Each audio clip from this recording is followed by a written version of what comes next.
Hi, I'm Femi OK. And I'm Malika Bilal, and you're in the stream. Today, how do concussions and other traumatic brain injuries affect the lives of athletes and the games they love?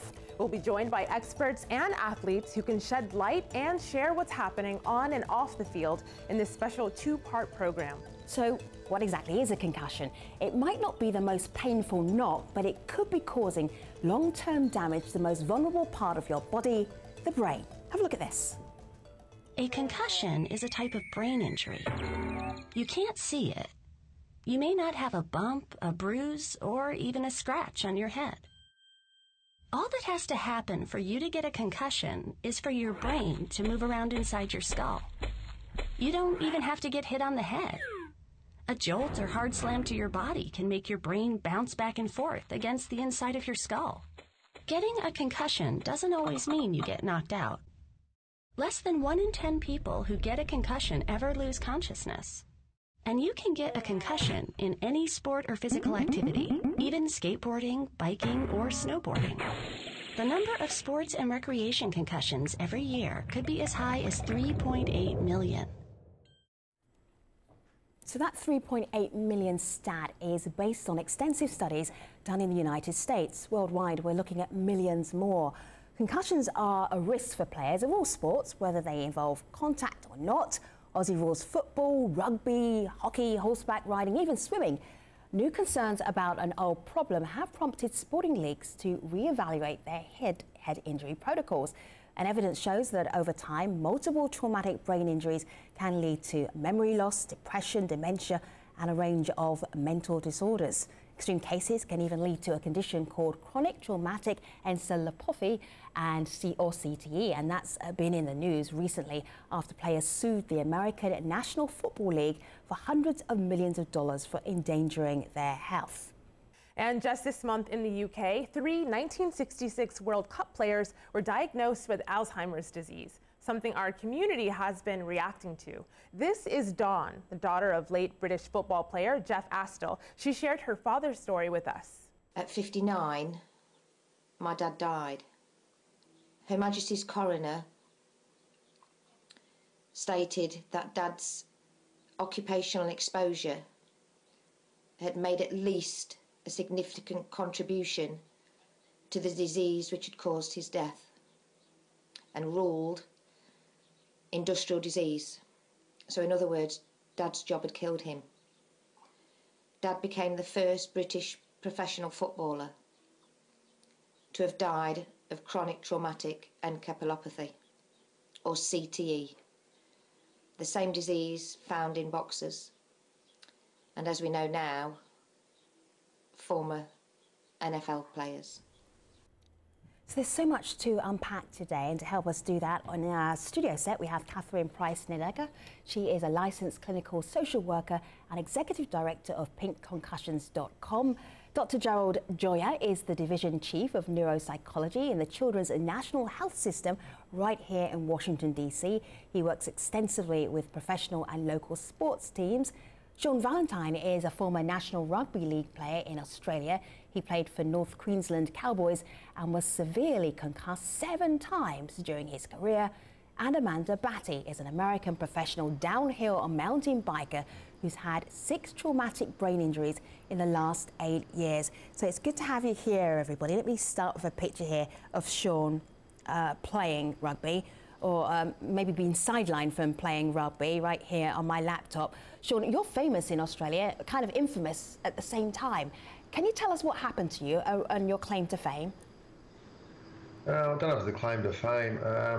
Through my rugby league career, I had 7 or 8 concussions over a short period of time. I think it was about 18 months. Yeah. They were, I guess, severe concussions, the fact that I was out unconscious every time. Not just the dizzy spells, I was out completely. Yeah. I think over time now, I mean, I didn't think any at the time, I didn't think of the effects, I didn't think, the long-term issues. But, looking back now, I can see, I'm glad I did stop playing. Yeah. Let me show you a picture here. This is a picture of Amanda, and she's tweeting this out. Really happy and chirpy. Do you know how many times I've got tangled in my bike? A bajillion, like this or this. Look at this. This is incredible. Amanda, you've had so many concussions, you're actually thinking about retiring. When it happens, do you know what's happening to you? Can you explain it? Can you describe it for us? Generally, it's an awareness. You get enough concussions that you're very familiar with the signs and symptoms. You know, and I'm always concerned if I hit my head, even my chin, or if I jangle my spine a little bit. I'm usually worried if my vision starts to blur. You know, of course, if there's a loss of consciousness, then it's considered an emergency. But there are certain signs, like my vision will change. I'll start jumbling words. My vocabulary will become stilted. I'll be searching for words. My tongue will get kind of tied up and I won't be able to communicate effectively. Or even sometimes it's as bad as nausea, or an inability to, balance is a huge thing after a concussion, like immediately after, if a patient is having trouble standing. And it's the recognition of this during a brain injury is really strange because it doesn't always make sense. But imagine being in an empty building while alarms are just going off everywhere. I mean, it's this extreme amount of alarm where your brain is literally screaming, something's wrong, you've hurt yourself. And that's the funny thing, and I was telling Adam about this yesterday. That's the funny thing about a concussion as an athlete is if you break your leg, the leg isn't going to be screaming, oh, I'm broken, fix this. Your brain recognizes that your leg is broken and that you're unable. But when it's the organ that's injured that has to do the deciding and the judging and this emergency evaluation, that kind of compounds the difficulty in identifying what's really going on and communicating that too. Sure. Amanda, I'm so glad that you raised that and how difficult it is to figure out what's going on because it's the brain that's affected. We got a personal story here on Twitter, and Jerry, I'll pass this to you. This is someone who says he was once hit and he didn't know at the time that he'd lost consciousness. The next day he remembered, and 2 days later he felt sickness. So what's going on in the brain that, one, you don't know what's happening, and two, you might feel the effects a little bit later? Yeah, well, I think Amanda pointed out an important point, which is that when the brain is impaired, its ability to recognize that it's impaired is impaired. And so it's having a hard time putting all those pieces together. What we believe is actually happening in a concussion is that the brain, which is a soft tissue, takes such a violent movement back and forth that it's stretching and straining the tissues. It's releasing chemicals in the brain. It's affecting the way that the electricity works, and I call that a software injury of the brain. And now the software system in that computer called the brain isn't working properly.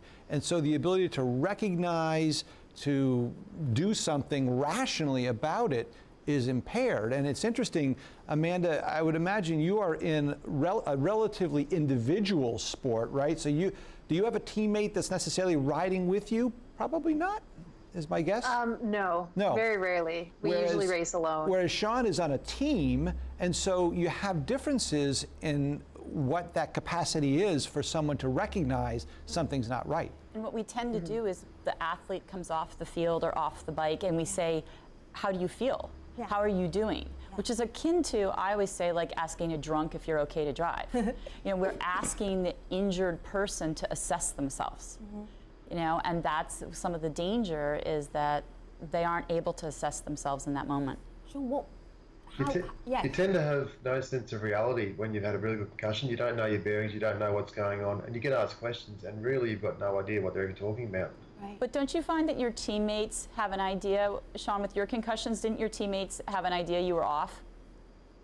Yeah, they did, at the time. But I mean, to play yourself, you don't want to leave the field. You don't want to let your teammates down, So it's, over here in Australia, rugby league and concussion, it was like a taboo subject 10 years ago, It wasn't something that was openly spoken about, or it wasn't, no one really wanted to know about it. Yeah, it's similar here. Yeah.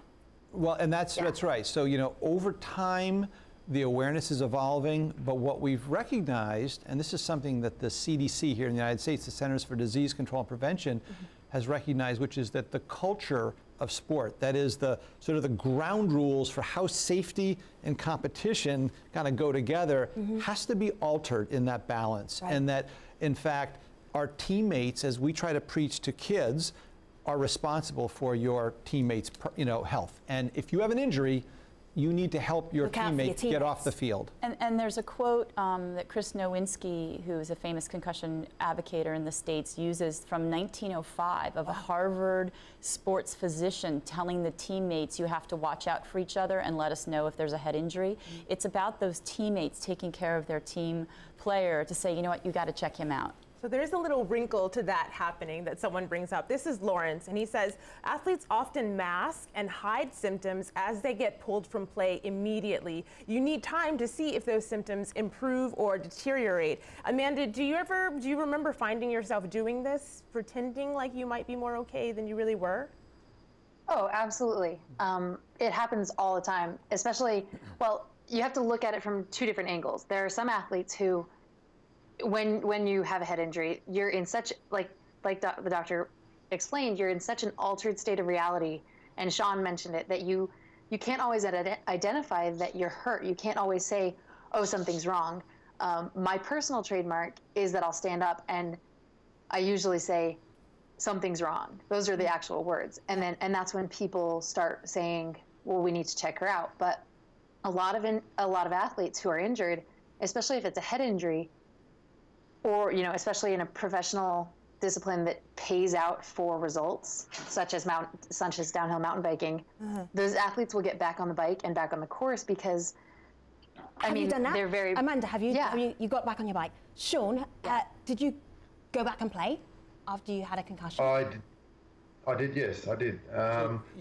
Back to what Amanda was just saying, you can try and hide it as much as you want sometimes, but your actions or the way you walk or the way you act, it becomes obvious to the medical staff that you're not right. As much as you try and play it down, it's just obvious, And Amanda said before about like a broken leg, you've got a physical injury, you can actually see it. The hardest thing with concussions is there's no physical sign, You can walk down the street healthy as you think, but it's sort of a thing where a broken leg, a broken arm, it's a visible sign, It's a hard thing to take with a concussion. I'm really interested in when both of you first heard about concussions and from who. Was it within your sport, or how old were you when you first had your official talk about concussions? Because I think it's generational now. I guess the first time I was concussed, it wasn't a subject you spoke about. It was just, if it actually happened, well, then that's when it was brought up. Amanda? Same here. And it was, I was probably 7 or 8, and I remember distinctly the first time that my parents took me to the hospital or the first time I remember. And the doctor said, she has a concussion, and then they released me to my parents. But this was, this was in the 90s, early 90s. And there wasn't a whole lot of research. There wasn't a whole lot of information available to your average pediatric doctor or even your parents with an injured child. It wasn't a big thing. My parents always knew if I started vomiting, it became a system. If Amanda starts throwing up, you take her to the ER. Right. And that was really, I'm just wondering, how late is that? If you're vomiting, is that quite late? No, not necessarily. Okay. But vomiting doesn't happen that frequently with a concussion, with a typical concussion. It happens maybe 15, maybe 20% of the time, maybe less than that, and it depends on the nature of the concussion. I think one of the things that both Amanda and Shaun are raising is actually relates to a statement that the commissioner of the National Football League made 10 years ago, which is that the athlete has to be protected from themselves. And that is not a negative on the athlete. It's just that as athletes, we are programmed to play the game. And again, in the absence of being able to make a good decision because the brain or the decision maker is not working properly, you need someone somehow to help protect you. So that's been a huge shift in our thinking over the years, but as we know, we are still working on that worldwide. What are the most vulnerable sports where you are going to be in trouble if you play that sport? There's actually one point I just want to make before we go on. So we've shifted in the United States for that if you're pulled off a field, if you're pulled out of the game, you are pulled out for 24 hours. You suspect some type of hit, you're held out for that 24-hour period. So it's not on the person on the sideline to clear you and put you back in. And that's that piece where if you're coming off and they're trying to ask you, are you okay? You're not going to get put back in. And I think that's the suspicion of when in doubt, pull them out. It's a doubt thing, not an absolute. Sure. We've got similar over here now. Yeah. Oh, is that because of what's happened to you? Is that have you helped educate people, Shaun? I think through Chris Nowinski, who I met up with some time ago, he came out to Australia and met with the Rugby League Association out here and presented, the cases for and against concussions and some new rule ideas he had. And since then, we have got now, if you get a concussion during a game now, they think, even suspect it, you can leave the field, they'll do a few tests and stuff, and you may return or may not, depending on your results with these tests, whereas that was never around. I mean, I think the international guidelines, and I've been part of the international meetings for the last, it's 12 years. In Zurich, we had a conversation, and Paul McCrory, who's from Melbourne, headed the committee, and it was that they were saying at that point, youth should be pulled off of the field and not allowed to return on the same day. Right. It then, though, has evolved into now collegiate and professional. Now, that's in the United States, and then other countries, have to decide how they want to enforce that or not. There are some examples of some ways that's being enforced based on what people are saying. This is Nas, who says some sports officials are more aware, i.e. the NHL, or the National Hockey League here in the U.S., has a quiet room after a player is hurt, and that definitely could do more to have protocols post-hits. There's also some ideas from someone who sent us a video comment. This is Jessica, and she talks about education. The biggest challenge I face as a physical therapist in terms of treating athletes who have suffered a concussion is in a realm of education. Education of the athlete of what a concussion is, education of teammates of what an athlete looks like or a fellow teammate looks like when they're concussed, education of the parents of the potential symptoms that can occur days and weeks later, and education of school officials of what a concussion looks like in terms of a student athlete trying to come back to school.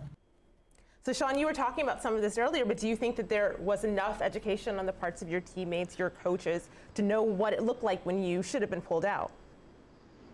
I don't really know. It wasn't really, as far as knees and shoulders and injuries normally happen in a game of rugby league, concussion wasn't a regular thing. It wasn't, seen every game. It was the rare sort of instance where someone would be concussed and they leave the field. And it sort of, I guess, as more research has been done and the signs and effects were discovered, it's become more notable in games now that it has been happening. Yeah, and so it is an evolving sort of practice here. And Shaun, I don't know your age, but my guess is when you say when you played, it was a number of years ago. And so really, these are relatively new kinds of practices, sure. And yet you hear a lot about it in the United States. Hopefully we're hearing a lot about it around the world as well. Let me just show you a little... There was a thing about... Yeah, go ahead, Shaun. There was a thing about helmets. Obviously, in rugby league, they tried to endorse headgears, and obviously in the NFL, the helmets. But realistically, they don't prevent concussions. That's just look at these pictures of Shaun here. You're not wearing a helmet here. No. They don't stop concussions. The brain inside shakes no matter what. They just, stop the superficial things like cuts. And in the NFL, I mean, as a young age, they're taught to actually lead with their head because of the helmet. So, I mean, the NFL... Well, now there's a big move away from that, certainly at the youth leagues. Yeah, there is, yeah. And then depending on where, we certainly know the Seattle Seahawks that were a recent Super Bowl champion are teaching. So you're right, Shaun, that was a previous practice that now is being highly discouraged. Let me just show you something here. It's about Shaun here. It says, my wallet and keys go in the same spot every night, but can never find them. So this is sort of the residual result of you having so many concussions. But if your kids wanted to play, what would you say to them? My son does play. Yeah. And you're okay with that? I'm fine with it, yeah. He loves the game, he loves playing. Right. Obviously, if there was an injury or a concussion, obviously we take the right measures, but touch wood, he hasn't had any of that sort of stuff. And as he gets older and gets more competitive, it'll be discussed, and any issues he's got with it. If he wants to play, he does. If he doesn't, he doesn't. It's totally up to him. Wow. So it's not uncommon that people ask, what sports would you not allow your child to play? Yes, I asked you, what are the most vulnerable ones? Yes, well, my response is, it's not the sport, it's the sporting organization. Is that sporting organization doing everything it can to teach its coaches, its officials, its parents, and its athletes about the risks, the signs, pulling off the field? Are they teaching the best practices? Which ones could do better, Gerald, then? Which ones I have an opinion on this one. Who could do better? Yeah, all right, I mean, let's go there. These are adult games. They were designed for adults, and they need to be modified for children. Hockey's been modified for children, that there is no hitting under 13. You have lacrosse that has been modified, and now soccer has been modified with limited heading under 13, no heading under 10. So the only outlier in the American sports is American youth football. So this is in the United States. So but we're interested to see what's happening elsewhere around the world. But there are all alternatives. There's flag football, and I learned from some great concussion advocates, Box Smart in South Africa, that there's even flag rugby. So that there are non-contact versions of these sports where kids can learn fundamentals, have a great time, start building a history of the sport, and then move up to more aggressive play. Well, I will say, though, Katherine, that USA Football is doing a new program. It has been actually for the last 4 to 5 years. In teaching tackling in a different way. In fact, they're beginning to use the rugby principles. How do you tackle in a different way? Well, you do not lead with your head. You use your shoulders and your arms. You actually position your body in different ways. You learn how to roll your body or manage that. You also teach, as one of our colleagues is now doing in research, to actually teach that without teach respect for the head. You actually teach initially without the helmet. Not that you're actually doing a violent hit, but you're teaching that the head is actually vulnerable. Now, the other thing I will say, actually, let me just finish this, is that all the changes that these other sports have made have been made without necessarily research evidence to support it. So soccer is making some reasonable, but it turns out that Joe, let me just squeeze in Shaun, because we're right at the end of the show. We have a part 2, but we don't have it with Shaun in. Shaun, go ahead, really quickly. Just with that, like, you've got to be careful with all the rule change we make in both rugby league and any contact sport. There's a risk no matter what. But the physical side of it and the contact is what actually draws the players, the crowds, what generate these games. See, this is the nitty-gritty. It's the rough and tumble that makes you want to go see rugby, or maybe NFL, or maybe ice hockey. Is that what you're saying, Shaun? It is. Oh, it is. It's a fact. I mean, if you take away the hits, people aren't going to be interested.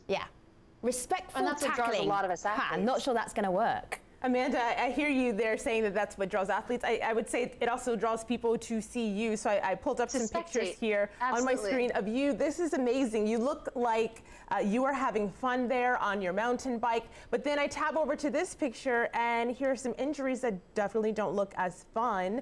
Your messed up bike, and you, of course, on a hospital bed. So then what advice would you have for people who are doing what you're doing? And I wanted to say this. I wanted to say when Gerard and Katherine were talking, they talk about the governing bodies in youth sports or in major sports, like the NHL, the NFL, in rugby, in soccer. All of these governing bodies have instituted safety, new safety protocols to gauge, head trauma, when to pull them out, even in children's sports. But a lot of non-mainstream sports that are governed by the by the IOC, the International Olympic Committee, or even sports that don't have a dedicated governing body that are advocating for athlete safety, you have a lot of issues, like the UCI, so Amanda, the International Cycling Federation. Part 2, hold tight for part 2, because there's one more thing that we'd like to share with you before the end of this program. Malika, you have that, right? This is, of course, a global story. So we actually got a video comment from Canada of someone talking about a story that affected her. My name is Alex Kelly, and I'm a national spokesperson with Parachute, a Canadian injury prevention charity. And we believe as long as there continues to be concussions and traumatic brain injuries on the sports field, that there's more work to be done. Rowan Stringer was a beautiful, vibrant young woman who was playing rugby and sustained 2 concussions over the course of a week and succumbed to her injuries. And it's stories like that that we work to prevent. We believe in collective action and empowering people to educate them to prevent concussions. So there's so much more to talk about. That this show has a part 2. So on the next edition, we'll be back with Katherine Snedaker, Dr. Gerard Gioia, Amanda Batty, and we'll also be joined by the father of that young woman you just heard about in that video, a tragic story that has inspired his life's work. Thank you for watching. See you soon.